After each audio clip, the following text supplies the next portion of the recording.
안녕하세요. 저는 이제 결혼한 지 5년 차 접어든 주부입니다. 전 늘 아침마다 이곳에 올라온 사연들을 들으면서 하루를 시작하곤 하는데요. 항상 듣기만 했지 이렇게 직접 사연을 써보는 건 처음인 것 같아요. 제가 지금까지 여기에 사연을 쓰게 될 거라고는 상상도 못했거든요. 얼마 전 저는 정말 드라마나 영화에서 나올 법한 일을 경험하게 되었어요. 아직도 그때를 생각하면 저와 오빠는 너무 소름 끼쳐서 오금이 저릴 정도입니다. 저희를 이렇게까지 치떨리게 만든 존재는 다름 아닌 시어머니와 신우인데요. 솔직히 시어머니와 신우가 사돈으로 엮인 가족이긴 하지만 저희 오빠랑 마주칠 일이 몇 번이나 있겠어요. 툭 까놓고 말해서 특별한 날 아니면 사돈끼리 모일 일도 잘 없잖아요. 저는 단지 사돈이니까 정말 가족이라고 생각하고 관심을 주는 거라고 생각했거든요. 하지만 저희 시어머니와 신우는 이상하리만큼 유독 저희 오빠에게만 관심이 많았어요. 도대체 얼마나 관심을 주길래 제가 이렇게 유난 떠는지 지금부터 그 이야기를 들려드릴게요. 저희 집안은 할아버지부터 시작해서 대대로 기업을 물려받으며 사업을 하는 집안이었어요. 할아버지 덕분에 부유한 가정에서 자란 저는 부족함 없이 하고 싶은 것 다 하고 자랐죠. 제가 제 입으로 직접 말하긴 좀 그렇지만 정말 누가 봐도 사랑을 듬뿍 받고 자란 게 티가 날 정도로 부티가 좔좔 흐르는 부잣집 딸이었어요. 솔직히 딱 봐도 돈이 많아 보이니까 저희 집안만 보고 제게 접근하는 사람들이 많았죠. 저는 처음엔 뭣도 모르고 다 받아줬었는데 나이가 들고 많은 사람들을 경험하다 보니 그런 사람들에게 진절머리가 나서 연애를 하지 않고 있었어요. 그리고 저도 모르게 제게 먼저 다가오는 사람들한테 차갑게 대하기 시작했어요. 역시 돈 많은 애들은 싸가지가 없다고 뒤에서 욕을 하지만 어쩔 수가 없었어요. 제 자신이 상처받지 않게 하기 위해 할 수 있는 방어법은 그 방법뿐이었거든요. 제가 차갑게 대하면 상대방도 알아서 나가 떨어졌으니까요. 그래서 혼자 남은 저는 늘 외롭고 쓸쓸했어요. 그러던 중 아버지 회사에서 일하고 있던 한 남직원을 보게 됐어요. 그 남직원이 지금은 하나밖에 없는 제 남편인데요.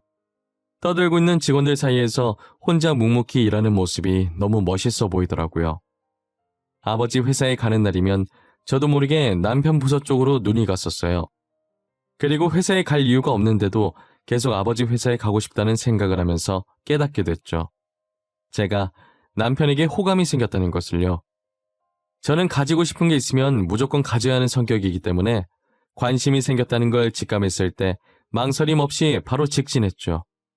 아버지께 마케팅 부서에 있던 남편이 평소 어떤 사람인지 물어봤어요. 아버지께서도 남편을 눈여겨보고 있으셨는데 제가 그 남직원에 대해 물어보자 제가 그분께 관심이 있다는 걸 눈치채시고 밀어주려는 느낌이었어요. 아버지께서 자연스럽게 우리 두 사람의 만남을 주선했고 남편과 몇 번 만난 적이 있었어요. 하지만 남편은 저를 회사 대표의 딸 그 이상도 그 이하도 안 보더라고요. 보통 다른 사람들은 제가 대표 딸이라고 하면 어떻게든 엮여보고 싶어서 안달이었는데 남편은 이제껏 만난 사람들과는 다르게 전혀 저랑 엮일 생각을 안 했어요. 그래서 그런지 이 사람은 도대체 뭘까 싶어서 더 관심이 갔었어요. 그러다 답답한 마음에 제가 먼저 고백을 하니 엄청 당황해 하더라고요. 어쩔 줄 몰라 우왕좌왕하는 남편 반응에 오히려 제가 더 당황스러웠어요. 저는 분명히 남편한테 관심 있다는 티를 팍팍 냈었거든요. 집에 오면 아버지께서 제게 자존심도 없냐고 티 좀 그만 내라고 꾸짖을 정도로 티를 많이 냈었어요. 제 고백에 남편은 머뭇거리다가 생각을 좀 해보겠다고 하더라고요. 제게 기다리라고 하는 경우는 처음 있는 일이라 더 오기가 생겼죠. 얼마나 더 기다려야 해요? 저 생각보다 성질 급해서 빨리 답해 주셔야 돼요. 제가 마음에 안 들면 그냥 마음에 안 든다고 해도 상처 안 받으니까 편하게 답해줘요. 마음에 안 들다니요. 아니에요. 지효 씨처럼 매력 있는 사람 또 어디 있겠어요. 단지 저는 대표님 따님이라는 점이 부담스러워서요. 우리가 만약 연애하게 되면 성혁 씨한테는 피 안 가도록 할게요. 당연히 저희 아빠께도 비밀 철저히 지켜달라고 말할 거고요. 제가 감히 지효 씨를 만나도 될까요? 저희 집안 차이도 너무 나고 저는 정말 보잘것없는 사람이거든요. 성혁 씨가 왜 보잘것없는 사람이에요? 자신을 폄하하지 마세요. 집안 차이 나는 게 왜요? 저는 전혀 상관없는데요. 저희 둘만 서로 좋으면 되는 거 아닌가요? 역시 지호 씨는 처음 봤을 때나 지금이나 씩씩하고 당당하시네요. 좋아요. 저희 한번 만나봐요. 저희는 그렇게 비밀 연애를 하기 시작했어요. 남편을 만나면 만날수록 이런 남자가 도대체 어디에 숨어 있었던 건지 정말 진국이더라고요. 늘 회사 일을 게을리하지 않고 성실한 데다 제게 한없이 다정한 남자친구였어요. 회사에서 힘든 일이 있어도 이건 공적인 일이라고 저랑 만날 땐 티를 내지 않았었어요. 공과 사 구분이 철저해서 연애하면서 괜한 감정 소비가 덜했어요. 저는 이 남자라면 제게 남은 시간을 다 바쳐도 되겠다는 생각이 들었죠. 남편은 저와 달리 부유한 집안이 아니었기 때문에 결혼에 대해 엄청 신중히 고민하더라고요. 내가 자기한테 고백하던 날 잊었어? 난 분명 어떤 집안이든 상관없다고 한 것 같은데? 나는 성혁 씨 하나만 보고 가려는 거야. 집안 차이 나면 뭐 어때? 그래도 너무 차이 나니까. 우리 집안은 당신 집안에 별로 도움 안 될 거야. 오히려 패만 끼칠 수도 있다고. 나는 그게 걱정인 거야. 당신한테 패 끼칠까 봐. 그럼 어때? 형편이 더 나은 사람이 도와주고 하는 거지. 나는 상관없어. 우리 아빠도 결혼 허락한다는데 뭐가 걱정이야? 알겠어. 그럼 일단 어머니께 언제 시간 되는지 물어보고 약속 잡을게. 그때 인사드리러 가자. 그럼 됐지? 저는 겨우 남편을 설득해서 시댁에 인사를 드리러 가게 되었어요. 평소 명품으로 둘러싸고 다녔지만 그렇게 가면 예의가 아닌 것 같아서 얌전해 보이는 옷을 입고 갔어요. 그렇게 처음으로 남편의 본가를 방문하게 되었죠. 평소 남편이 제게 하는 이야기만 듣고 엄청 뼈저리게 가난한 줄 알았는데 생각과는 다르게 정말 지극히 평범한 주택에 살고 있더라고요. 저는 시댁 문을 열자마자 거실에 앉아 계신 시어머니와 마주하게 되었어요. 과일 바구니를 들고 안으로 들어갔는데 시어머니께서는 저를 위아래로 훑더니 탐탁치 않아 하시더라고요. 앉으라는 말도 없이 얼굴을 구기시면서 저를 며느리로 드릴 생각이 전혀 없다고 하시더라고요. 우리 아들이랑 결혼을 하고 싶다고? 그건 안 되겠는데? 나는 너를 내 며느리로 받아들일 생각이 전혀 없거든. 어머니, 그래도 사람이 왔으면 먼저 앉으라고 하는 게 예의죠. 다짜고짜 그런 말부터 하시면 어떡해요? 우리 집인데 내 마음대로 못하니? 마음에 안 드니까 앉으라고 안 하는 거야. 다시 한번 말하는데 이 결혼 허락 못해. 알겠어? 보는 눈이 이렇게 없어서야 원. 어머님께서 기분이 많이 안 좋아 보이시네요. 오늘은 날이 아닌 것 같아요. 다음에 제가 다시 인사드리러 오겠습니다. 그리고 여기 과일 가지고 왔는데 드셔보세요. 아우, 됐어. 과일 같은 건 필요 없으니까 도로 가져가.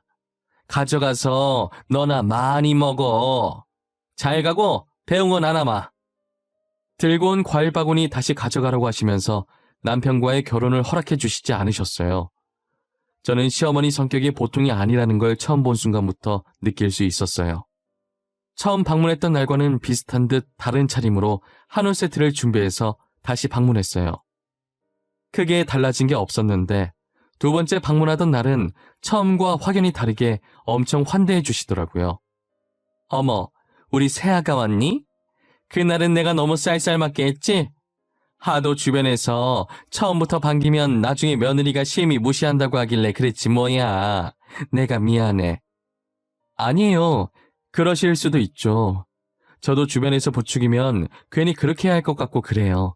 그리고 과일 바구니를 안 좋아하시는 것 같아서 한우 세트로 한번 사와봤어요. 아유, 뭘 이런 걸 다 가져왔어. 그냥 와도 되는데. 잘 먹을게. 먼 길 오느라 고생했을 텐데 일단 앉아. 누추하지만 내 집이다 생각해. 시어머니께서는 첫인상과 다르게 엄청 인자하신 분이더라고요. 말도 엄청 잘하시고 정말 좋으신 분 같았어요. 쌍둥이 여동생도 있다고 들었는데 여동생은 어디에 갔는지 보이지 않았어요. 가족 사진이 있었는데 일란성이라 그런지 남편과는 닮지 않았더라고요. 저는 그 뒤로도 몇 번 시댁에 찾아갔었는데 여동생은 결혼 후 시댁에 인사하러 갔을 때 처음 만났어요. 신혼여행 갔다 와서 곧바로 시댁에 갔는데 시어머니와 신우가 두 팔 벌려 환영해 주시더라고요. 이제 진짜 가족이 되었다면서 앞으로 잘 지내보자고 말하면서 사람 좋은 웃음을 지으셨어요. 저는 정말 그동안 시집살이 한 번도 없었고 항상 저를 먼저 챙겨주셔서 너무 감사했어요. 그리고 제가 시댁에 가면 꼭 저희 오빠 안부를 물어보시더라고요. 저한테 저희보다 먼저 결혼한 2살 위인 오빠가 한 명 있었거든요. 처음에는 그냥 사돈이니까 정말 예의상 안부 인사를 묻는 줄 알았어요. 그런데 그게 점점 안부 인사에서 아직도 새언니랑 잘 지내냐는 식으로 질문이 바뀌더라고요. 저는 그때마다 잘 지내고 있는데 왜 그러냐고 되물으면 아무것도 아니라고 하는 거예요. 이때까지도 가족이니까 혹시나 걱정돼서 모르신 건가 했어요. 잘 사는 것 같다가도 이혼하는 게 부부니까 괜히 자식 같은 마음에 걱정하시는 건 줄 알았죠. 하지만 최근에서야 좋은 의도가 아니었다는 걸 알게 되었어요. 시어머니께서 오빠 안부를 물었을 땐 별 생각도 안 들고 괜찮았는데 갑자기 신우도 저희 오빠 안부를 묻기 시작하더라고요. 새언니, 언니 오빠 말이에요. 잘 지내죠? 아니, 간만에 결혼 사진 봤는데 언니도 되게 이쁜데 오빠분도 되게 잘생기셨더라고요. 아, 그래요? 그 얼굴이 잘생긴 건가? 저는 맨날 보던 사이라서 잘 모르겠네요. 저희 오빠는 알아서 잘 지내겠죠, 뭐. 왜요? 아니, 그냥요. 가족이니까 그냥 한번 물어봤어요. 근데 진짜 잘생기셨더라고요. 배우 해도 될 정도던데? 그 정도라고요? 에이, 아가씨 너무 가셨다. 괜히 빈말 안 하셔도 돼요. 새아가, 저거 빈말 아니야. 우리 딸 이상형이 딱 너네 오랍이거든. 그래서 저러는 거야. 잘생겼지, 키 크지, 덩치 크지. 내가 봐도 멀끔하게 잘생겼더라. 아, 그래요? 아가씨 이상형이 저희 오빠란 말이죠. 제가 주변에 저희 오빠 같은 사람 있는지 한번 찾아볼게요. 그런 사람이 또 있을까 모르겠네. 너희 오라비가 우리 딸 짝으로 딱인데 결혼을 했다니 아쉬워 정말. 시어머니께서는 은근슬쩍 신우와 저희 오빠를 엮으려는 뉘앙스로 자주 말했었는데요. 저는 당연히 오빠가 유부남이니까 그 둘을 엮고 싶어 한다는 걸 상상조차 하지 못했고 단지 정말 저희 오빠 같은 사람이 좋은 건가 싶어서 별로 대수롭지 않게 생각했었어요. 그래서 제가 알고 있는 남자들을 추리고 추려서 좋은 남자를 신우에게 소개를 시켜주려고 했었거든요. 그런데 신우는 제가 소개를 주선하려고 하면 이런저런 이유를 대고 피하더라고요. 제 눈엔 정말 신우랑 잘 어울리고 저희 오빠랑 비슷하게 생겼는데 왜 저러는지 도통 모르겠는 거예요. 결국 신우가 마음에 들어하는 사람이 없어서 한 사람도 소개시켜주지 못했어요. 그러다 얼마 뒤 정말 급한 일 아니면 연락을 잘 안 하던 오빠가 웬일인지 저한테 연락을 다 했더라고요. 지호야, 오빠인데 오랜만에 통화하네. 요즘 결혼 생활은 어때? 아직까진 별일 없고? 남편이랑 싸우지 말고 사이좋게 잘 지내고. 그리고 아픈 데는 없지? 뭐야, 갑자기 왜 전화했어? 용건 없이 전화하는 양반이 아니잖아. 무슨 일 있어? 무슨 일인데? 나 눈치 되게 빠른 거 알지? 하여튼 엄마 닮아서 눈치는 더럽게 빨라요. 아니, 요즘 따라 자주 들러붙는 여자가 하나 있어서 나한테 번호 달라길래 안 주고 알아서 선 잘 긋고 있긴 한데 계속 따라다니네? 오빠가 뭐 잘난 게 있다고 여자가 쫓아다녀? 도끼병 도져서 착각하는 거 아니야? 옛날에 학생일 때 오빠 그런 착각 엄청 했었잖아. 야, 그게 언제적인데 장난하나? 나 진지해. 그 여자가 일주일 전부터 우리 회사에 계속 찾아와. 직원들끼리 나 없을 때 뭐냐고 수근거리기까지 한다니까? 요즘 진짜 스트레스 받아. 혹시 오빠 돈 노리고 들러붙는 거 아니야? 요즘 돈 노리고 들러붙는 사람 많대. 오빠도 조심해. 앞으로 옷도 후줄근하게 입고 출근하고 머리도 안 감은 사람처럼 떡져서 가. 예전에 저한테 돈 보고 접근했던 남자들이 많았던 것처럼 요즘엔 오빠한테 붙은 것 같더라고요. 오빠는 자기 처신을 굉장히 잘하는 사람이라서 제가 그렇게까지 크게 걱정을 하지 않았어요. 오빠가 계속 무시하면 적당히 하고 나가 떨어질 줄 알았는데 한 달이 지나도 안 떨어지더라고요. 얼마나 할 짓이 없으면 저렇게 오빠 뒷공문이나 쫓아다니고 있나 싶은 생각이 들었어요. 저희 새언니가 엄청 착해서 걱정도 많고 그만큼 상처도 되게 잘 받는 사람이에요. 그래서 괜히 새언니가 걱정할까봐 따로 말하지 않았다고 하더라고요. 저는 그래도 미리 말해야 하지 않을까 했는데 오빠가 알아서 하겠다고 하더라고요.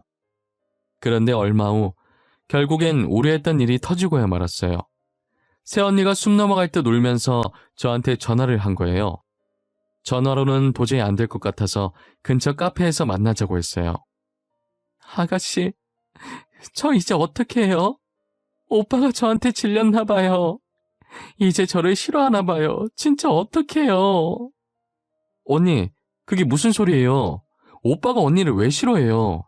제가 알아들을 수 있게 천천히 말해보세요. 아까 집으로 우편 하나가 왔는데요. 오빠가 어떤 여자랑 같이 있는 사진이더라고요. 둘이 사귄 지 2주 정도 됐다는데 말할 사람이 아가씨밖에 없어서 죄송해요. 아니에요. 잘했어요. 언니가 지금 오해하고 있는 걸 수도 있어요. 안 그래도 요즘 오빠한테 계속 들러붙는 여자가 있다고 했었거든요. 그 사진 저도 좀 볼 수 있을까요? 사진 속의 남자는 뒷모습밖에 안 보였지만 덩치도 그렇고 헤어스타일도 그렇고 저희 오빠가 맞는 것 같았어요. 사진이 여러 장이었는데 두 사람은 연인이라고 해도 될 정도로 애정 행각을 하면서 정말 다정해 보였어요. 저는 오빠라고 확신하고 화가 난 나머지 손에 힘이 들어가서 들고 있던 사진을 구겼어요. 곧이어 오빠가 카페 안으로 들어오더니 뻔뻔하게 무슨 일이냐고 묻는 거예요. 이게 다 뭐야? 요즘 오빠한테 들러붙는 여자 있다며. 이게 들러붙는 거야? 오빠도 좋아서 다 받아주고 있었구만. 지금 뻔뻔하게 무슨 일이냐고? 당신 얼굴에 철판을 몇 개나 깔고 온 거야? 진짜 정 떨어진다. 여기 있는 사진들 좀 봐. 여기 사진 속 남자가 당신이 아니면 누군데? 무슨 소리야? 내가 뭘 다 받아줘? 이 사진 뭐야? 이거 나 아닌데? 이 여자. 요즘 나한테 들러붙던 여자가 이 여자야. 사진 속 남자 오빠 아니라고? 아닌데? 누가 봐도 이거 오빠인데?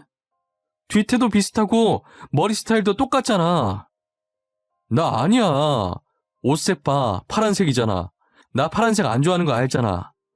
우리 집에 내 옷 흰색, 검은색, 회색밖에 없는데. 지호야, 나 진짜 아니야. 여보, 이거 나 아니야.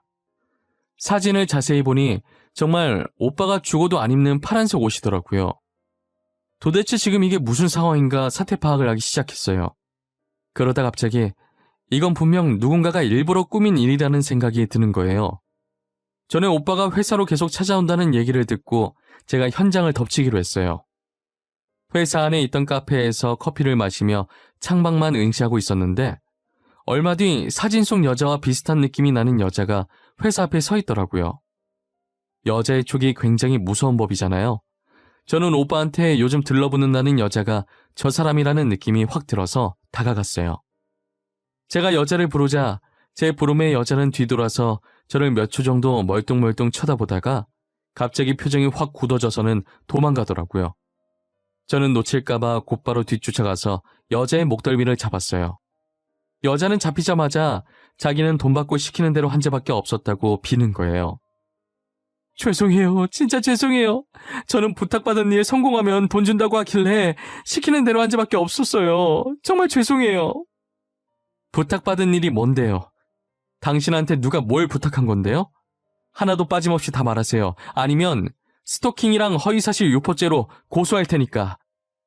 제가 다 말할게요. 그러니까 한 번만 봐주세요. 다시는 이런 일 안 할게요. 시정이랑 시정의 어머니께서 사진 한 장 보여주면서 그 남자 이혼하게 만들어주면 돈 준다고 해서 한 거예요. 뭐라고요? 누구요? 시정이라면 아가씨 이름인데. 그 사람들이 왜 당신한테 그런 부탁을 해요? 도대체 왜요? 그건 저도 몰라요. 저도 그쪽이 시정이랑 아는 사이인 거 방금 알았어요. 저는 정말 아무것도 몰라요. 그냥 이혼하게 만들어주면 돈 준다고 한 게 다예요. 아가씨랑 아는 사이인 거 방금 알았다고 해놓고 왜 저보고 도망갔어요? 알고 도망간 거잖아. 거짓말할 생각하지 마. 남자 사진 보여주면서 그쪽 사진도 같이 보여줬어요. 절대 당신한테 들키지 말라고요. 당신 보면 도망가라고 시켜서 그런 거예요. 알고 보니 오빠한테 치근덕거리던 여자는 신우의 친구였더라고요. 신우의 친구는 돈 때문에 시모와 신우가 시키는 대로 했고 이혼시키려는 이유는 모르겠다고 했어요. 자신도 부탁받으면서 이건 아니라고 생각했지만 형편이 좋지 않아 당장 쓸 돈이 필요했고 성공만 하면 많은 돈을 준다고 하길래 어쩔 수 없이 부탁을 받았다고 하더라고요. 그런데 오빠가 틈을 내어주지 않아서 급한 마음에 오빠 최고랑 비슷한 사람이랑 사진을 찍어 보냈대요. 정말 신우 친구의 말을 들으면 들을수록 기가 차더라고요. 저는 신우 친구에게 같이 가줘야 할 곳이 있다고 하고 시댁으로 데리고 왔어요. 신우 친구는 시댁에 다 와가자 불안한지 애꿎은 손톱만 괴롭히고 있더라고요. 신우 친구를 제 뒤로 숨기고 시댁 배를 눌렀어요. 제가 들어가자마자 시어머니와 신우가 버선발로 뛰쳐나오더라고요. 그리고는 제 뒤로 들어오는 신우의 친구를 보고 살짝 멈칫하더니 아무렇지 않게 웃는 거예요. 어머머머머머, 우리 며느라기 왔구나. 그런데 지영이 너는 여기 어쩐 일이야? 아, 우리 시정이 보러 온 거야? 언니, 얼른 들어와요. 야, 지영아, 너 왜 말도 없이 왔어? 올 거면 미리 말하지. 그랬으면 간식 만들어놨을 텐데. 참 어이가 없어서. 어머님이랑 아가씨 정말 아까운 인재세요. 연기를 이렇게 잘하시는데 여태 배우로 데뷔 안 하시고 뭐 하셨어요? 어머, 언니, 연기라니 무슨 소리예요? 우리가 무슨 연기를 한다는 거예요? 진짜 농담도 참. 엄마, 언니 진짜 웃긴다. 그치? 어쩜 얼굴색 하나 안 변할까? 저희 둘이 같이 온 이유 딱 봐도 알지 않나? 우리 오빠 이혼시켜서 뭐 하려고 하셨어요? 돈은 또 어디서 나서 이 사람한테 돈 준다고 하신 거예요? 아가, 그게 무슨 소리야? 너네 오라비 이혼시키려고 했다니? 그리고 아들한테 용돈 받아 사는데 우리가 돈이 어디 있어? 그러니까요. 돈도 없는데 무슨 돈으로 이 사람한테 일을 시키냐고요? 저 다 들었으니까 발뺌할 생각이라면 지워치우세요.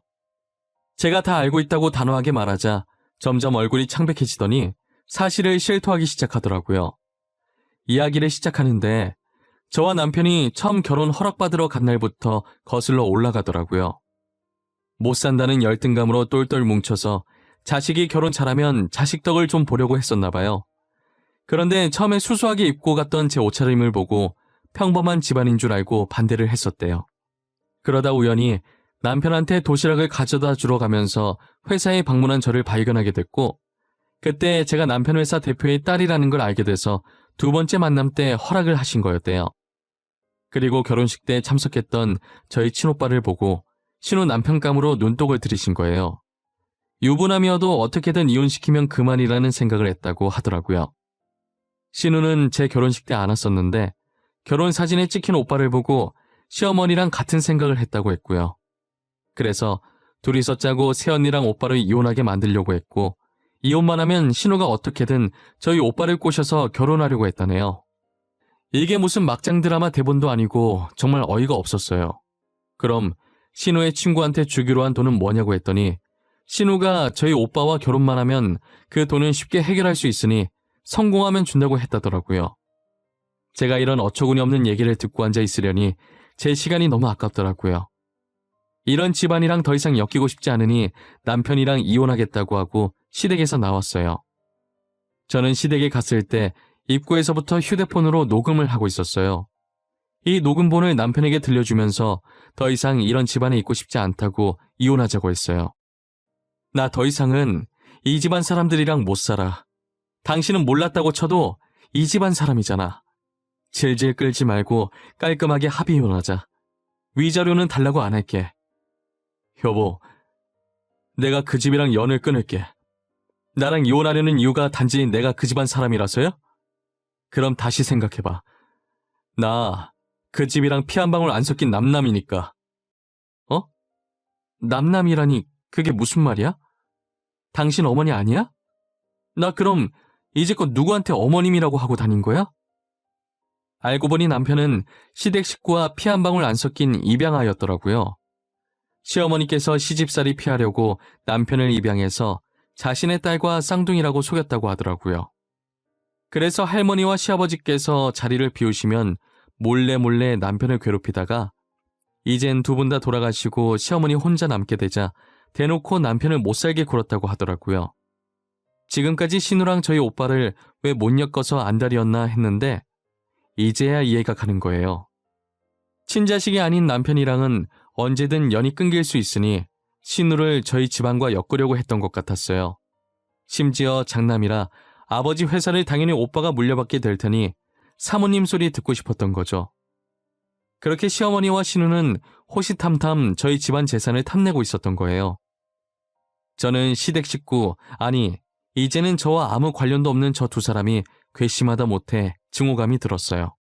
저 사람들이 어떤 죄로 처벌받을 수 있을지 모르겠지만 일단 녹음본을 가지고 무작정 변호사를 찾아가 적용할 수 있는 모든 죄로 고소 부탁드린다고 했어요. 현재 적용시킬 수 있는 죄는 교사죄밖에 없다고 하더라고요. 저는 교사죄로 고소했고 두 사람은 타인의 재산을 갈취하려는 목적으로 구체적인 계획을 짠 것을 보아 죄질이 나쁘다고 판단되어 짧게나마 징역을 살게 되었어요. 그리고 오랫동안 질질 끌 줄 알았는데 비교적 빨리 남편을 파행해 주더라고요. 저희 남편은 비로소 그 집안과 아무런 관계가 없는 사람이 되었어요. 양자 관계가 소멸되던 날 그동안 수고 많았다고 웃으면서 남편을 꼭 안아주었어요. 제 기분 탓인진 모르겠는데 남편은 파양 후 얼굴이 더 밝아진 느낌이 들었어요. 이제 남은 가족이 저밖에 없는데 괜찮냐고 물어보자 오히려 지금이 홀가분하고 더 좋다고 하더라고요. 저는 남편만 좋으면 된 거라고 둘이서 열심히 이 험난한 세상을 헤쳐나가자고 했어요. 저희 오빠와 새언니도 현재 오해를 풀고 예전보다 더 잘 살고 있어요. 얼마나 잘 살고 있던지 최근에 조카도 생겼더라고요. 새언니 임신 소식에 저희도 아이를 가지고 싶긴 한데 부모가 될 준비가 되어 있지 않아서 아직까지는 젊으니 천천히 시간을 두고 때가 되면 차차 가지기로 했어요. 미우나 고우나 그래도 한때는 한 지붕 아래에 같이 살던 가족이었는데 그 가족이 한순간에 없어지면서 남편이 티는 안 내도 어딘가 허전해할 것 같더라고요. 그래서 제가 옆에서 든든한 지원군이 되어 힘을 보태주면서 더 열심히 살아보려고요. 다사다난했던 지난 날들도 그땐 그랬었지 하면서 웃고 넘길 수 있는 추억으로 덮기로 했어요. 계속 악감정으로 남겨봤자 저만 화병 날 것 같으니까요. 가끔 그때가 떠오르면 막장 드라마 한 편 봤다 생각하고 있어요. 여러분들도 저처럼 안 좋은 기억이 있다면 그냥 한번 웃고 넘어가 보세요. 속는 셈 치고 따라해보면 정말 아무것도 아닌 일이 될 때가 많답니다. 그럼 저의 사연은 여기서 마쳐볼게요. 지금까지 제 이야기를 들어주셔서 감사합니다. 늘 건강하시고 하는 일 대박 나시길 바랄게요.